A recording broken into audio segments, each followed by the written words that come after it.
जंग के मैदान में एक नया बवंडर आकार ले रहा है।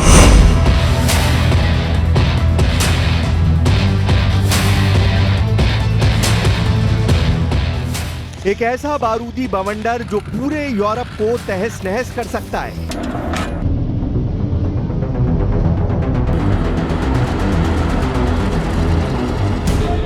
क्योंकि पुतिन की वॉर मशीन ने अपनी दिशा बदल दी है।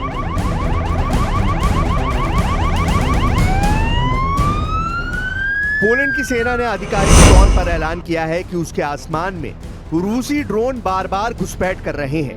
वॉर्सो से लेकर ल्यूब्लिन तक एयर स्पेस का उल्लंघन हुआ। इतना ही नहीं, रेजिजो जासियोंका एयरपोर्ट, जो यूक्रेन को हथियार और राहत सामग्री पहुंचाने का बड़ा हब है, उसे भी अस्थायी तौर पर बंद करना पड़ा। यह वही एयरपोर्ट है जिसे नेटो का लाइफलाइन कॉरिडोर कहा जाता है। Polish prime minister Donald tusk ने साफ शब्दों में कहा है कि रूस की तरफ से पोलैंड के एयर स्पेस का उल्लंघन किया गया है। Dzisiaj w nocy doszło do naruszenia przestrzeni powietrznej, polskiej przestrzeni powietrznej przez dużą liczbę rosyjskich dronów. Te drony, które stanowiły bezpośrednie zagrożenie, zostały zestrzelone. Mamy do czynienia najprawdopodobniej z prowokacją na dużą skalę, ale równocześnie jesteśmy w konsultacjach z naszymi sojusznikami. Jestem w stałym kontakcie z sekretarzem generalnym NATO, tak aby przez najbliższych kilka godzin, dni i w dalszej przyszłości इस बयान ने तस्वीर साफ कर दी कि मामला अब सिर्फ यूक्रेन बनाम रूस का नहीं रहा। और यही इशारा यूक्रेन के राष्ट्रपति व्लादिमीर ज़ेलेंस्की ने भी किया है। उन्होंने दावा किया कि पोलैंड की सीमा में रूसी ड्रोन की एंट्री एक सोची समझी साजिश का हिस्सा है। इतिहास गवाह है, जब भी रूस ने बेलारूस के साथ मिलकर ज़ापद जैसे बड़े सैन्य अभियान किए हैं, उसके बाद हालात और बिगड़े हैं। और अब पोलैंड ने एहतियातन बेलारूस सीमा सील करने का फैसला कर लिया है। यानी संदेश बिल्कुल साफ है, पुतिन की जंग अब नेटो के दरवाजे पर दस्तक दे रही है। आने वाले दिनों में यही मोर्चा यूरोप की सबसे बड़ी तबाही का आगाज कर सकता है। ये पूरी कहानी समझेंगे, लेकिन उससे पहले ज़ापद एक्सरसाइज की तस्वीरें देख लेते हैं।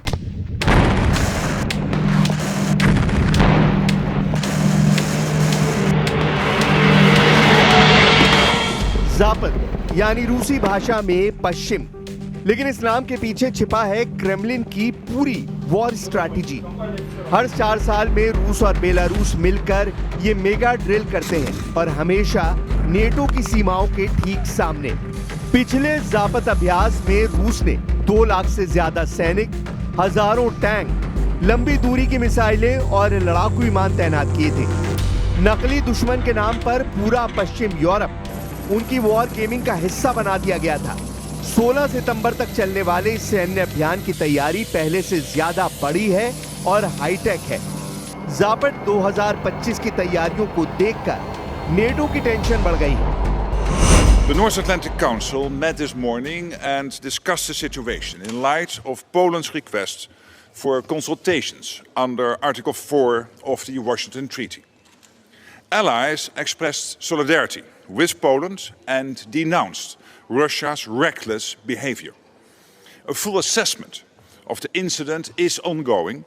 What is clear is that the violation last night is not an isolated incident. इस बार रूस बेलारूस ने मिलकर cyber attack simulation, electronic warfare और हाइपरसोनिक मिसाइलों की तैनाती तक शामिल की है। पश्चिमी थिंक टैंक मान रहे हैं कि ये ड्रिल सिर्फ डिफेंसिव नहीं बल्कि सीधा संदेश है। नेटो की हर सीमा क्रेमलिन की रेंज में है। इतना ही नहीं, इस अभ्यास में आर्कटिक से लेकर ब्लैक सी तक एक साथ कई मोर्चों पर युद्ध अभ्यास हो रहा है। इसका मतलब यह है कि अगर रूस ने जंग को बढ़ाया तो यूरोप का कोई भी देश सुरक्षित नहीं रहेगा। पोलैंड और लिथुआनिया जैसे फ्रंटलाइन देश तो पहले ही हाई अलर्ट पर हैं। वहीं अमेरिकी जेट्स और नेटो टुकड़ियां अतिरिक्त डिप्लॉयमेंट के लिए तैयार खड़ी हैं। यानी ज़ापद अब सिर्फ एक मिलिट्री ड्रिल नहीं बल्कि यूरोप को युद्ध की दहलीज पर खड़ा करने वाला इशारा बन गया है। Ale ta sytuacja która stawia nas wszystkich bliżej otwartego konfliktu, bliżej niż kiedykolwiek po II wojnie światowej. Mamy pełnoskalową wojnę za naszą granicą, ukraińsko-rosyjską, ale mamy już coś, co przekracza granicę zwykłych prowokacji u nas, na naszym niebie. I może dzisiaj trzeba znowu bardzo głośno i wyraźnie powiedzieć: Polska ma dzisiaj wroga politycznego, który nie kryje swoich wrogich zamiarów za wschodnią granicą.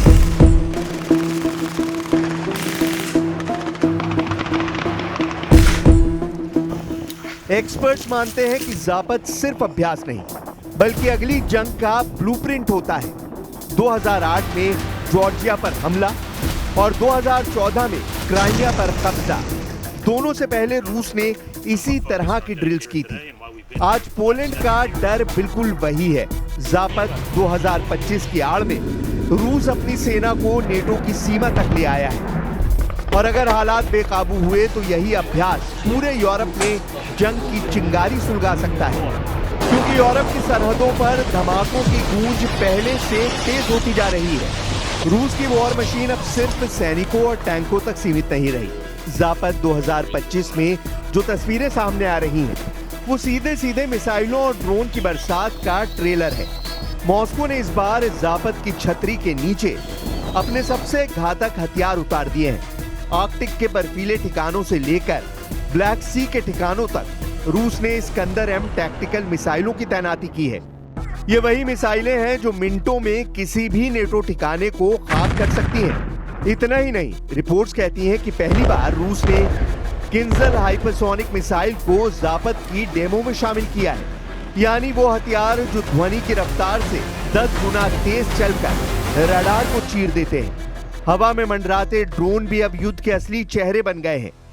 Ukraine में kamikaze drone की तबाही NATO ने पहले ही देखी है, लेकिन अब वही तकनीक पोलैंड और बाल्टिक स्टेट्स की ओर उड़ती नजर आ रही है। ज़ापत 2025 में रूस ने लैंसेट और ऑरलैंड 10 जैसे ड्रोन की फॉर्मेशन दिखाई। इन ड्रोन्स को स्वॉर्म टेक्नोलॉजी के साथ प्रोग्राम किया है। मतलब ये कि 100-200 ड्रोन एक साथ किसी एयरबेस या आर्मरी पर टूट पड़े तो कोई भी डिफेंस सिस्टम इन्हें रोक नहीं सकता। धमाकों का मंजर अब सिर्फ जंग का हिस्सा नहीं बल्कि एक साइकोलॉजिकल वॉर भी है।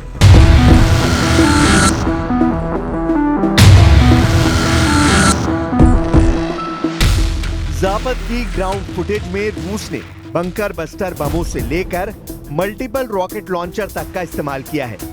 स्मर्च और टोर्नेडो एस जैसे रॉकेट लॉन्चर मिनटों में दर्जनों रॉकेट बरसा सकते हैं। ये नज़ारे सिर्फ युद्ध अभ्यास के लिए नहीं बल्कि पश्चिमी देशों को ये मैसेज देने के लिए है कि अगर नेटो टकराया तो रूस का हमला चौतरफा होगा, आसमान से, जमीन से और पानी के नीचे से भी। पूरे यूरोप की नब्ज अब धमाकों की ताल पर चल रही है। रिपोर्ट के मुताबिक बेलारूस की सीमा पर रूस ने S-400 और S-500 air defence system active कर दिए हैं। ये वही सिस्टम है जो अमेरिका के F-35 जैसे स्टेल्थ फाइटर्स को भी पकड़ सकते हैं। वहीं कालिनिनग्राद एन्क्लेव से रूस ने बैस्टियन कोस्टल डिफेंस मिसाइलें डिप्लॉय की हैं, जो बाल्टिक सी में नेटो के जहाजों को टारगेट कर सकती हैं। इसका सीधा मतलब है कि पोलैंड से जर्मनी तक नेटो का हर कॉरिडोर अब रूसी वॉरहेड्स की जद में आ चुका है। और सबसे डराने वाला पहलू है न्यूक्लियर थ्रेट। ज़ापत 2025 में स्ट्रैटेजिक डिटरेंस ऑपरेशन नाम का सेगमेंट भी शामिल है, जिसमें रूस ने न्यूक्लियर केपेबल मिसाइलों के मॉक लॉन्च किए हैं। पेंटागन के सूत्र मान रहे हैं कि ये डेमो नेटो को न्यूक्लियर टकराव की चेतावनी है। पोलैंड के विशेषज्ञों का कहना है कि अगर एक भी न्यूक्लियर वॉरहेड इस इलाके में गिरा तो यूरोप के लाखों लोग सेकंड्स में तबाह हो जाएंगे। गोला बारूद और धमाकों के बीच अब डिप्लोमेसी की सांसें भी फंसी नजर आ रही हैं। अमेरिकी जेट्स जर्मनी के रामस्टाइन एयरबेस से टेक ऑफ कर चुके हैं। ब्रिटेन ने अपने टाइफून फाइटर्स को बाल्टिक एयर पुलिसिंग मिशन पर भेज दिया है। वहीं वॉशिंगटन से राष्ट्रपति डोनाल्ड ट्रंप का बयान आया है कि वो पुतिन से इस हफ्ते या अगले हफ्ते की शुरुआत में बात करेंगे।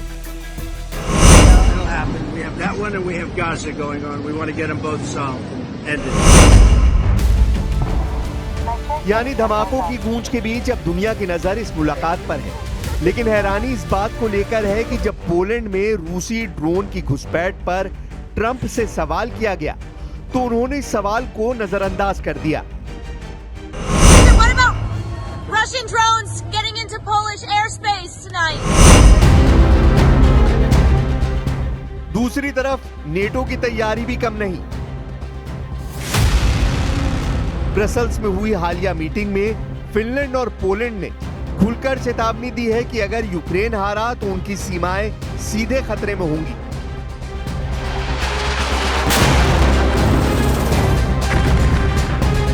यानी नेटो के छोटे लेकिन संवेदनशील देश अब सीधे सीधे रूस को चुनौती देने की मांग उठा रहे हैं। और जब बात पुतिन की महत्वाकांक्षाओं की हो तो एक अहम सवाल हमेशा उठता है, क्या उनका असली मकसद सिर्फ यूक्रेन को गिराना है या फिर सोवियत यूनियन के पुराने नक्शे को फिर से खड़ा करना? क्योंकि उनके हर भाषण में ऐतिहासिक गलती सुधारने की बात दोहराई जाती है।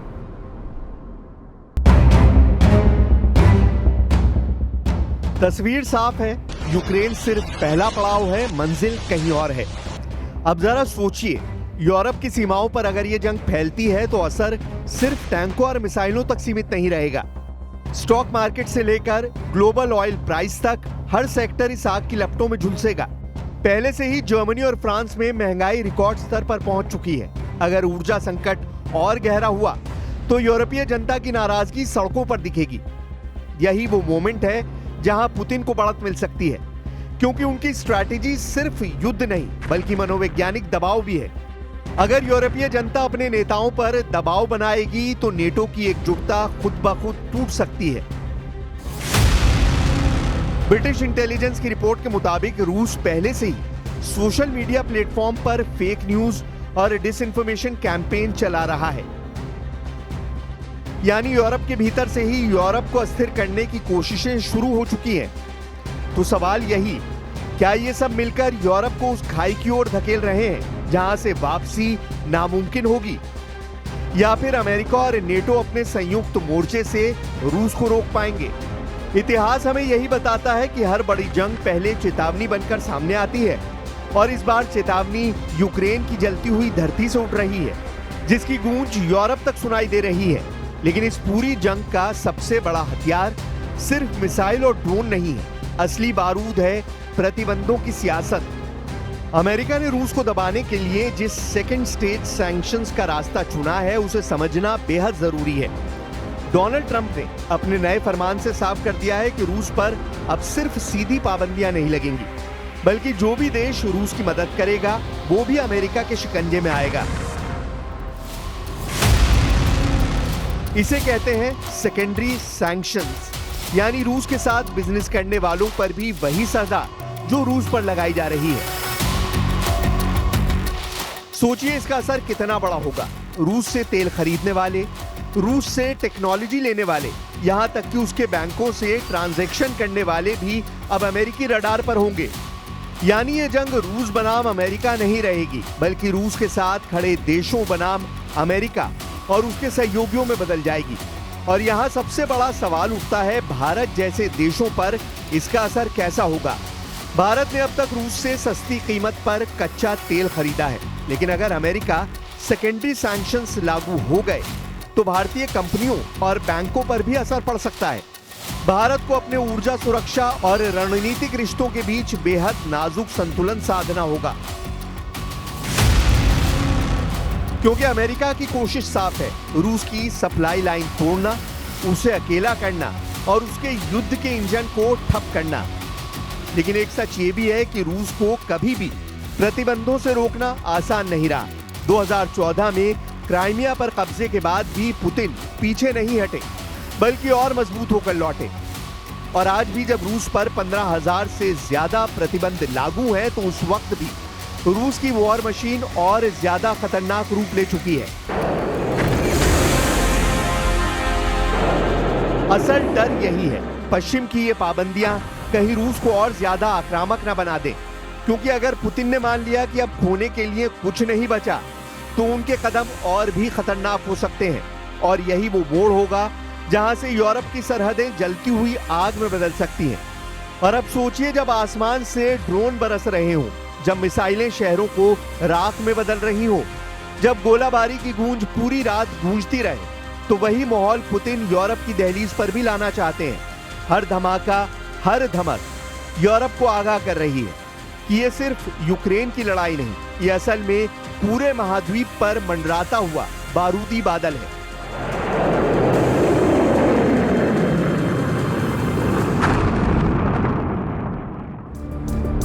अगर रूस ने नेटो की सरहदों पर एक भी मिसाइल दाग दी तो फिर खेल सिर्फ 2 देशों का नहीं रहेगा, ये तीसरे विश्व युद्ध की दहशत में बदल जाएगा।